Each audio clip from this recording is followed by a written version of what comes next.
was about the sports bra. Do you get tired of being asked about that? And do we always have to think about female athletes in some kind of sexual light? Well, I think the reason why it was such a, I think, popular topic, and besides it being such a great event and amazing, I think the numbers spoke for themselves, not only at our games, but also all the other games that happened during the World Cup across the country.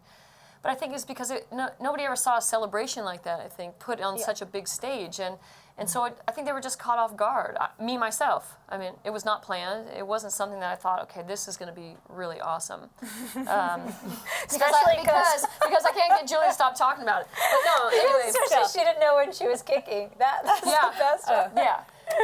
So, she didn't even know she was last. But, you know, I think that moment symbolizes so many different things for so many different people, and I don't get tired of it because it always comes back to soccer, and women's soccer specifically. And before, like we said, we used to knock on doors and do free clinics and, okay, can we use your field if we come out and talk to your girls? You know, it was finally nice to be able to have somebody come to you and say, I was at this game, and this is what I thought, and this is what I think about the national team, and you're like, oh, okay, it's out there. Right. And it didn't matter if it was a 9-year-old boy or a 50-year-old woman.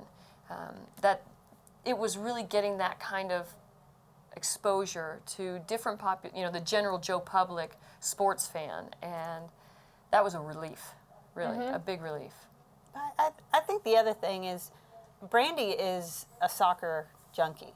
I mean, This is true. she that's probably all she watches every day. Yeah. Is soccer. And in this country where, you know, soccer is pretty new, and I mean, the broadcasting, television, and the ability to see soccer now globally is so much greater than it even was in 1999. And that was a celebration in the game of soccer at that time on the men's side. They'd score and it'd be running around, and so it was one of those things. I think for the soccer purist, they were probably surprised that a woman did it, but it was a celebration. Right. That she probably saw, you know, every weekend in the EPL. I mean, it happens, and so I didn't even notice. I just saw it go in, and I just started sprinting, and because I know we get asked, people are like, "Are you the one?" I said, "No." Said, but I tell you what, Thank God it wasn't me. I'd have turned the viewers away. If I had her stomach, I'd just walk around without a shirt, just all the time. Yeah, take it off now. You don't even need it on now. She's still got that stomach.